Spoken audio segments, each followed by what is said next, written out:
Olá, amigos, boa noite. Bem-vindos a mais um Estudando com Joana de Ângeles. Boa noite, Alzira. Boa noite a todos. Muito obrigada pelo convite, mais uma vez. Não é mais aqui. Convite, já é intimação. Quando não é voluntário, é convite. Depois é intimação. Então, tá certo. Gente, nós terminamos aquela parte sobre a psicologia da gratidão. E agora, nessa quinta-feira, passada já a Páscoa, é sempre bom a gente relembrar a Páscoa, né? O que quer dizer a Páscoa? A Páscoa é passagem. Tanto nós estamos aqui de passagem, Jesus passou por aqui para nos deixar o seu exemplo, e nós vamos entrar na questão que a Alzira tinha falado na última vez que ela esteve aqui. Vamos falar sobre culpa, a partir de Joana de Ângeles. E Joana de Ângeles vai dizer, no primeiro momento, que duas são as causas psicológicas da culpa: a que procede da sombra escura do passado, da consciência que se sente responsável por males que haja praticado em relação a outrem, e a que tem sua origem na infância.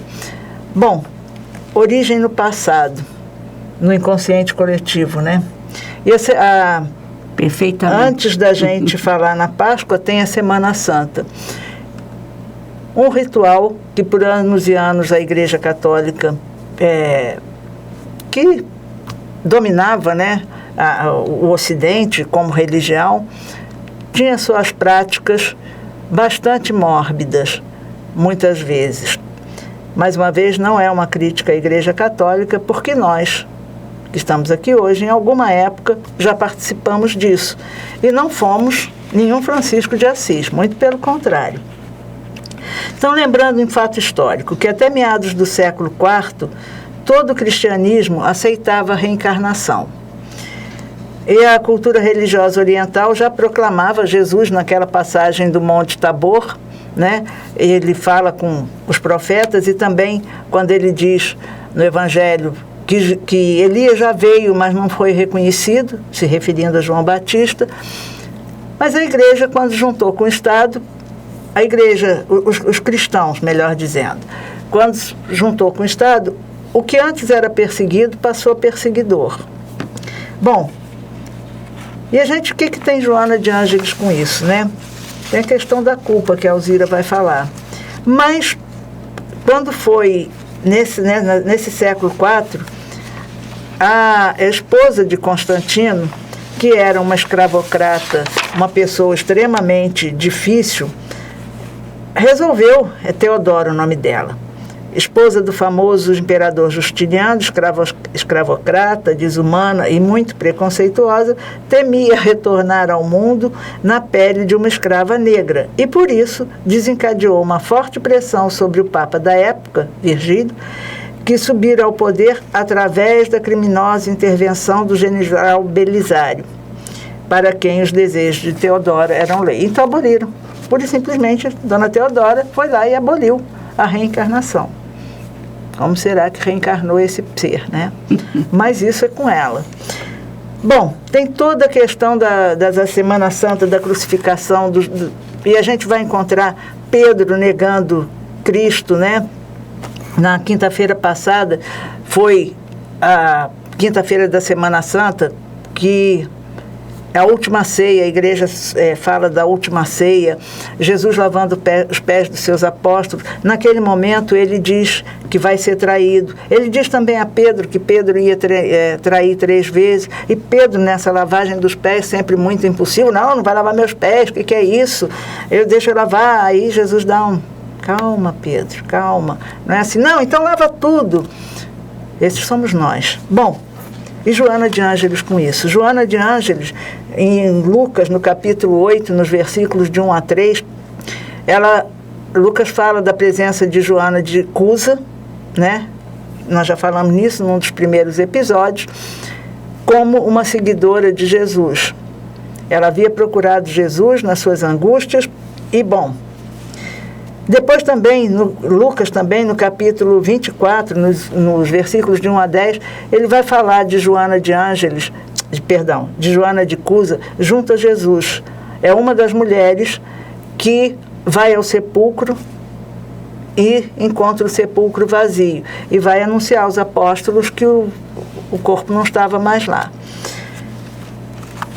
Toda essa paixão de Cristo durante anos foi vista como assim, nós éramos culpados da morte de Jesus.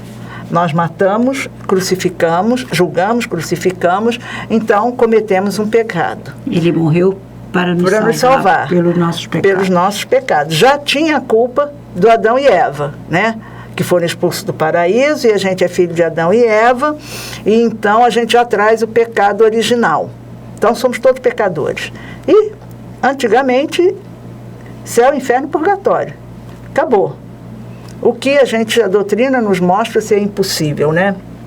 Se um Deus bom e justo, jamais, por uma vida que seja muito longa, 100 anos de pura maldade, ele vai condenar essa pessoa pela eternidade.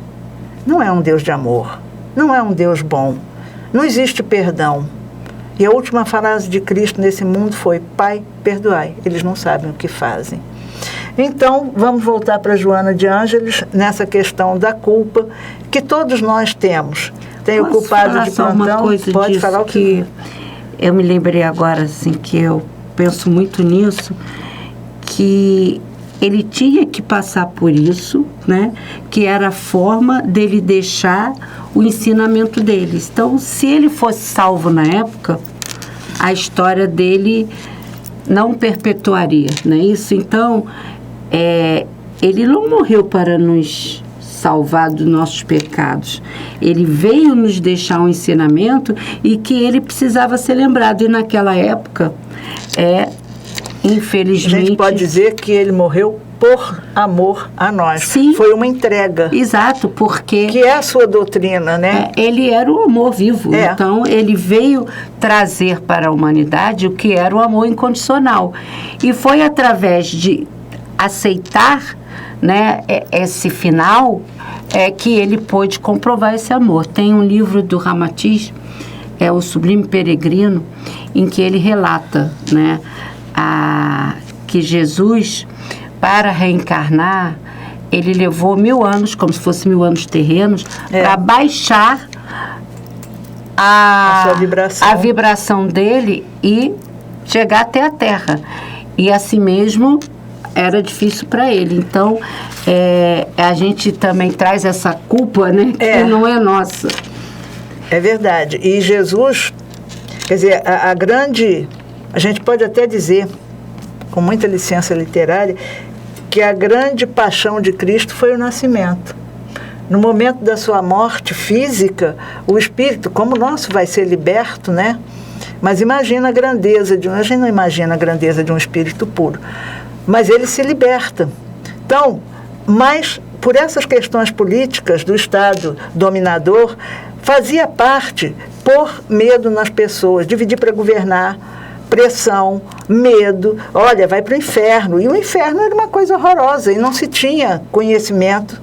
Aliás, Jesus mesmo, ele diz que, calma, ainda não disse tudo porque vocês não estão preparados para entender. Mas vou enviar o Consolador e vocês vão, aos poucos, vão aprendendo. E o livro dos Espíritos, os Espíritos nos dizem inúmeras vezes, calma, isso vocês ainda não têm entendimento. E aí veio criando essa culpa, né? Durante milênios, quantas encarnações a gente já teve? Ouvindo, e tudo que a gente viveu está no perispírito, está gravadinho lá. Você matou Jesus, você é o culpado, quem sabe a gente também estava por lá, né? Também essa possibilidade existe. Mas essa coisa que eu sou culpado pela morte de Jesus, o pecado original já nasce com pecado. E nós somos criados simples e ignorantes. Mas toda essa questão é questão da política.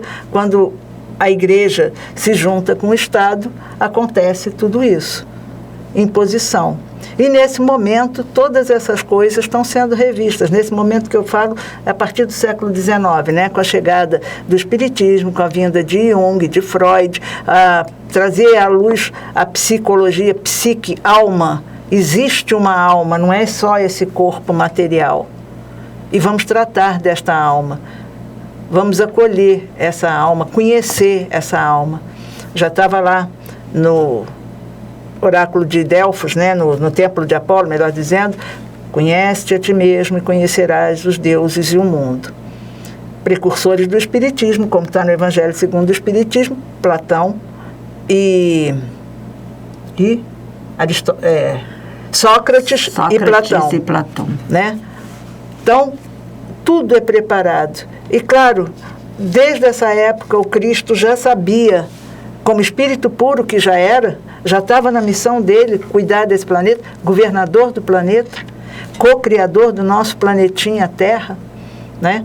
Então, tudo isso, processo que nós vamos vivenciando há pelo menos 2000 anos. Esse da culpa da crucificação, da morte de Jesus, do pecado. Porque muito antes já tem o pecado de Adão e Eva. Fora os outros, né? Que não só a culpa por toda essa questão religiosa, mas também a culpa do que ela é uma das causas que a Joana fala, que é do que a gente comete, né, alguma falta, sobre uma outra pessoa e que a gente não conseguiu reparar e fica lá arquivado no inconsciente. O inconsciente é todo seu. Eu falei do espírito, agora é com ela. Bom, esse assunto ele é muito vasto, né, Miriam? Muito.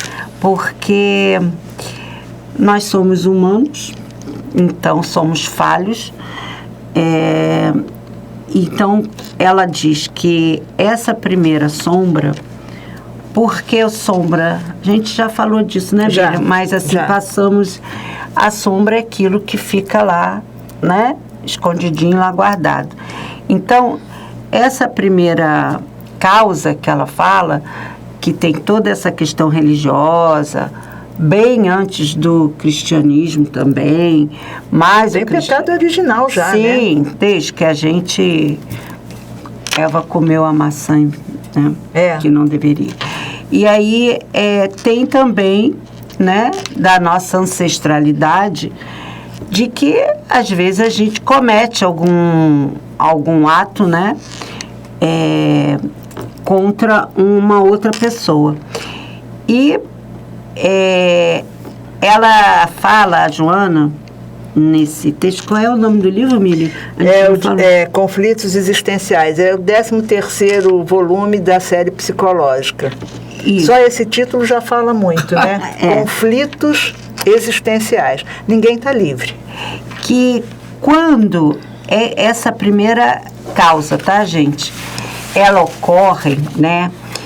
E algum acontecimento, alguma situação nos remete a essa culpa que está lá no inconsciente, né? E aí vem raiva, ódio, desejo de vingança. Então a gente age por instinto, né? Por instinto, porque tudo que vem do inconsciente, que está lá na sombra, tá, gente? É o que está na sombra. Sai por impulso. E aí a gente não consegue dominar, porque não dá tempo de passar pela consciência.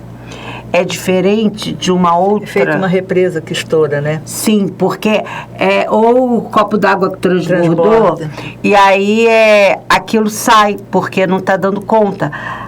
Foi alguma questão, né, daquela vivência, daquela situação. Daquelas, né? Daquelas vivências, Mas eu falo assim, da vivência atual. Que toca num ponto que está lá no inconsciente.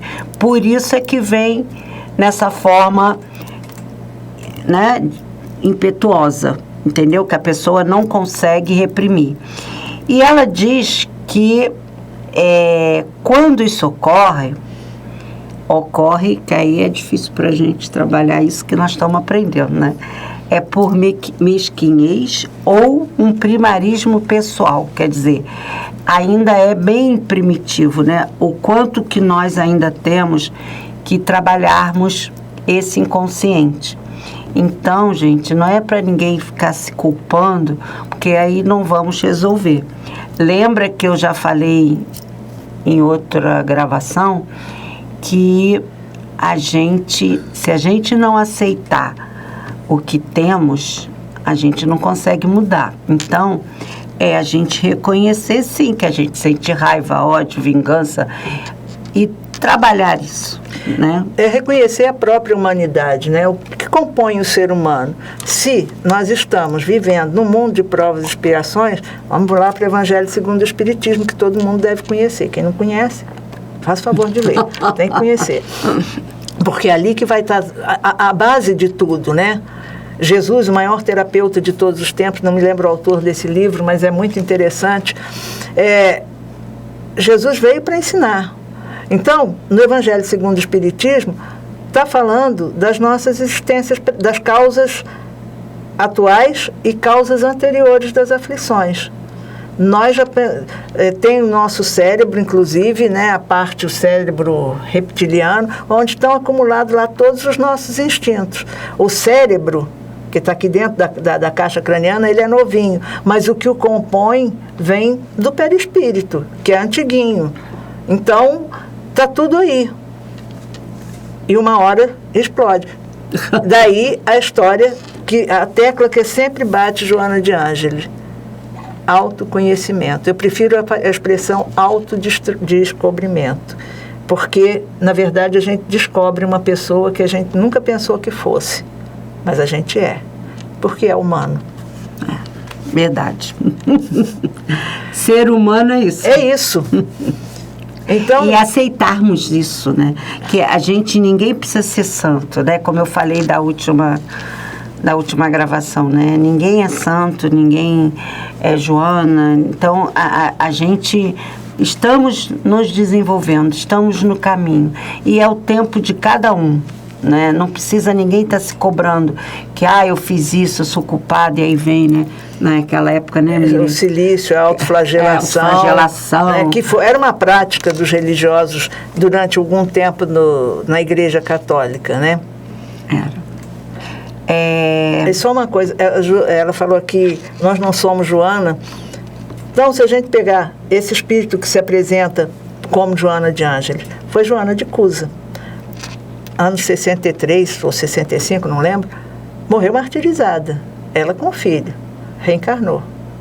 Precisou reencarnar. Não virou espírito puro porque foi martirizada. Não, ainda tinha coisa para aprender. Vem depois, por volta de 1200, como quem? Ninguém menos que Clara de Assis. Que a gente lê a vida de Clara de Assis, diz, não tem mais nada para essa criatura corrigir. A gente que pensa, né? Porque ela vem depois como Sor Juana Inês de la Cruz, né? Como freira também, século XVII, no México.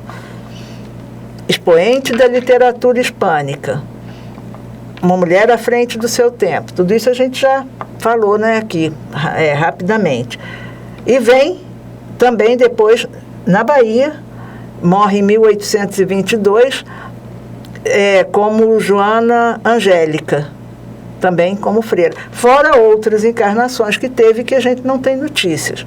Então, a gente vê a progressão do espírito, um espírito que aos nossos olhos, ainda bem primitivo, já é um foco de luz, na verdade não é, porque ela continuou a sua reencarnação. E agora você falando essas passagens, né, mostra assim o quanto que ela veio como freira, né, Miriam? Várias vezes. Qual a importância dessas reencarnações e as missões dela em relação à igreja, né? O que ela tinha de trabalhar. Apesar de que quando ela reencarna como só na encarnação em que ela se torna só Juana Inês de la Cruz, ela mesma diz que não última? Tinha. Não, a penúltima, que se tem notícias. Ela não tinha vontade de ser freira. Por que ela entrou para o convento? Porque ela era extremamente estudiosa, interessada na cultura, no conhecimento, e no século XVII, uma mulher, no México, a Nova Espanha na época, né, que ainda estava sob possessão da Espanha, imagina o que tinha direito? Nenhum. Vai casar, vai ter filho e fica no teu canto. E ela diz textualmente, tem a carta lá dela, que ela foi buscar o que ela precisava, o que ela queria. Foi a forma que ela encontrou. Então, veja, que ela queria e que ela precisava para aquela encarnação. Exatamente. Né? A missão dela, todos nós temos uma missão. Todos. O problema talvez seja esse nome. Quando fala assim, missão, a gente pensa que é uma coisa muito grande. Isso, acha que vai ser. Mas não, pode ser uma missinha. Um avatar, Não tem. Nós somos humanos em aprendizado, em transformação. E a gente falou na Páscoa, esse Jean-Yves Leloup, ele diz assim, sede passante. Esse tema da passagem é o tema da Páscoa. Pessar, em hebraico, quer dizer passagem. A passagem no rio, de uma margem a outra, a passagem de um pensamento a outro pensamento, a passagem de um estado de consciência a outro estado de consciência, ou seja, sempre passando, sempre caminhando, sempre evoluindo. E aí a gente vai para o livro dos Espíritos, né? O livro terceiro das leis divinas, lei de progresso, lei de destruição, lei de trabalho, está tudo elencado, está tudo junto. A nossa reencarnação é muito bem programada. A gente não segue muito bem o programa, mas isso também faz parte. Isso pelo também nosso já faz livre-arbítrio. Né? Exatamente. Nossas escolhas. E aí nasce a culpa, né? Nasce não, que ela já nasceu antes, ela é pré-existente, e reforça, né? Como diz Joana, os conflitos existenciais, a angústia, tudo junto e misturado, né? E agora você falando isso também me lembrei do livro que eu comprei uma vez quando visitei um convento, As Moradas de Teresa d'Ávila, né? As Moradas... As 7 moradas... As Moradas da alma. Não, As Moradas... É escrito por Teresa d'Ávila, né? Teresa d'Ávila e As Moradas do Castelo. Isso. E então ela diz que as moradas do castelo são as moradas da nossa alma. E o livro vai relatando esse caminho. E eu até conversei com a Miriam, não foi, Miriam? Que eu lembrei da nossa cebola. Né? Porque ela fala no palmito, né? Sim, ela fala também no palmito, né? E a gente vê como que a gente tem que ir tirando aos poucos. E que as moradas do castelo, ela coloca porque era no Castelo de Ávila, né? Em Ávila, ela é de Ávila. Isso. É 1550, por aí, que ela... A época mais ou menos que ela viveu. E Ávila, na Idade Média, né? Aqueles castelos, as cidades eram dentro de castelos, era tudo cercado. Então, é a referência física, arquitetônica que ela tem, é do castelo. E ela usa isso. E aí eu conversei isso com a Miriam, porque esse livro eu já comprei há algum tempo e estava guardado e de repente vem aquela vontade que a gente não sabe por quê. Eu fui abrir e li, consegui fazer essas associações e lembrei o quanto que é difícil, que nós temos que ir mergulhando aos poucos, até a gente chegar lá no âmago, né? Que é mergulhar mesmo nesse inconsciente, até a gente ir limpando tudo isso que está aí, essas sombras. Como a gente falou na semana passada, na leitura lá do Khalil Gibran, né? Fala-nos sobre o conhecimento de si mesmo, que no fim ele diz, não diga que encontrou a verdade, diga que encontrou uma verdade, não diga que encontrou a alma, encontrou um caminho da alma. Sim. É essa impermanência, esse constante crescimento. Lembrando que nós estamos ainda no mundinho de provas e expiações, né? Sim. Ainda estamos, e a busca é de cada um, né? O quanto cada um quer caminhar, até onde quer ir. Então, é livre, né? Como é, Miriam? A semeadura... A semeadura é livre, a colheita é obrigatória. Né? E nesse texto da Páscoa também, de Jean-Yves Leloup, ele diz, temos que manter ao mesmo tempo as duas margens do rio, a matéria e o espírito, o céu e a terra, o masculino e o feminino, e fazer a ponte entre essas nossas diferentes partes, sabendo que estamos de passagem. Exatamente. Passagem, inclusive, para outra vida. Sim, né? O Tem esse pedaço aí, Miri, que você falou do masculino. Temos que... Não. Jung, né? Temos que manter ao mesmo tempo as duas margens do rio. A matéria e o espírito, o céu e a terra, o masculino e o feminino. E fazer a ponte entre essas nossas diferentes partes, sabendo que estamos de passagem. Pois é, que Jung colocou, né, como ânimos e ânima, que é a energia masculina e a energia feminina. Então, é muito complexo. Porque a gente reencarna, qual é o sexo do espírito? O espírito, ele não tem sexo, como nós conhecemos, não tem.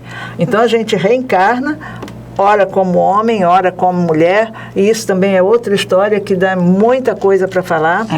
Mas não é Joana de Ângeles ainda, não. Embora ela toque no assunto. É assim, essa complexidade do masculino e do feminino, em que ele coloca como o céu e a terra, diria que são as polaridades de... E aí já entra em física quântica isso. Mil coisas. Que não entendo nada de física, mas está tudo junto e misturado. E ainda nesse texto diz assim: é importante lembrar-se do caráter passageiro de nossa existência. Passamos como homem, passamos como mulher, passamos como preto, como branco, como rico, como pobre. Da impermanência de todas as coisas na matéria, nesse mundo. Pois o sofrimento geralmente impermanência de todas as coisas, pois o sofrimento geralmente é de que queremos fazer durar o que não foi feito para durar. Sim. A matéria é perecível. A matéria, e às vezes a gente quer permanecer daquele jeito como está, só que é cíclico, né? A vida oscila, uma hora você tem, outra hora você não tem, uma hora você está em cima, outra hora você está embaixo, e se a gente não aprende a lidar com a impermanência, Mira, já está acabando, a gente fica mal, né? Não consegue lidar com essas oscilações. Que nos compõe, né? Sim, faz parte. E aí, como a gente não consegue, muitas vezes, em muitos de nós, vai agravando a culpa, né? Eu devia ter feito, por que eu não fiz? Eu queria fazer, mas eu não consegui. Ou então, por que eu fiz daquele jeito e eu não fiz do outro? Aí vem a história de Jesus, por que ele precisou passar por isso? Porque esse era o jeito, que a gente não entende. Poxa, mas como é que Deus faz isso? Não sei. Porque permitiu, né? Não tinha outro jeito de fazer. Não, se Deus permitiu desse jeito, é porque esse foi o jeito. Eu li um livro, Eu, Judas, o nome, em que ele diz que ele fez aquilo tudo porque ele queria que Jesus provasse que ele era, né, o Filho de Deus, né? E então ele nunca ia imaginar que Jesus não fosse mostrar o seu poder como Filho de Deus. E por isso que depois ele tem aquela atitude e se enforca, né? Judas era vamos chamar assim, contador do grupo. Ele era o responsável pelo dinheiro, e ele era ajudado por... os apóstolos de Jesus eram ajudados por várias pessoas, inclusive Joana de Cusa. A gente pegar o capítulo 15 do Boa Nova, Humberto de Campos fala sobre o encontro de Joana de Cusa com Jesus, fala da situação financeira dela. Cusa era o intendente de... Como é? Herodes, né? Herodes, acho que era. Ou seja, ele tinha um poder imenso, ele era o braço direito do representante de Roma ali na Galileia. Era ele a maior autoridade. E Judas ele acreditava no que Jesus estava dizendo, mas humano que era, como nós somos, né? Não teve paciência para esperar. Jesus não brigou com ninguém. Ele foi enérgico, sim, quando ele teve que ser. Há coisas que Jesus condenou veementemente, como a hipocrisia, por exemplo. O adultério, ele não disse que estava certo, mas também não chamou a adúltera de raça de víbora, sepulcro caiado. Isso ele deixou para a hipocrisia, para essa parte pior de nós. E aí a gente olha, fala nos fariseus, nos doutores da lei, mas nós também temos um fariseu dentro de nós, um doutor da lei dentro de nós. Às vezes ele está quietinho, dormindo, mas uma hora ele aparece. Nós temos alguém que odeia, mas aí alguém que tem desejo de vingança, está lá. Uma hora vai se manifestar. E muitas vezes a gente diz, não é vingança, é uma questão de justiça. Pura e simplesmente. Simples assim. Não é? E não é simples assim. Daí essa necessidade, né, da gente, do autoconhecimento. Saber aquilo que nos compõe. Verdade. Mais alguma coisa agora? Não, acho que já estamos encerrando, né, no Miriam? tempo, já passamos um pouquinho. Isso. Mas na próxima a gente continua semana que vem. Né, o assunto pode encerrar, Miriam. Não, pode dar seu tchau aí pro povo. Bom, gente, mais uma vez agradeço a oportunidade. Espero que as nossas... É live não, né, Miriam? Não é live, nosso estudo. Nosso estudo aqui esteja colaborando com um pouquinho, né, para cada um se entender, se buscar, viu? Uma boa noite a todos e até a próxima. Namastê. Para terminar aqui, já que a gente falou da Páscoa, a grande Páscoa é a passagem dessa vida mortal para a vida eterna. É a abertura do coração humano ao coração divino. E é isso que Joana vem ensinar para a gente. Então, todas essas partes que compõem o ser humano, que estão sendo aqui destrinchadas pela Alzira para a gente, fazem parte desse percurso, dessa passagem. Então, vamos fazer, sem culpa de terminar agora. Deixa eu falar só uma coisa que eu quero te agradecer em público pelo convite, né? É a primeira vez. Esse convite me levou a, hoje em dia, estar no MAP, ser voluntária no MAP, e de poder estar aqui, né?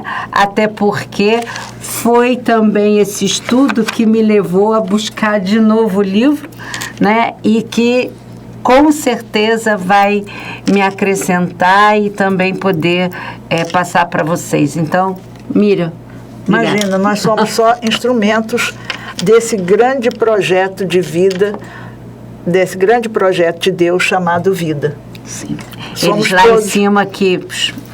A coincidência de não Joana existe. de Ângeles, a discreta assinatura de Deus, não exatamente assim, propositadamente preparada para dar certo nas circunstâncias exatas. O convite é do mundo espiritual.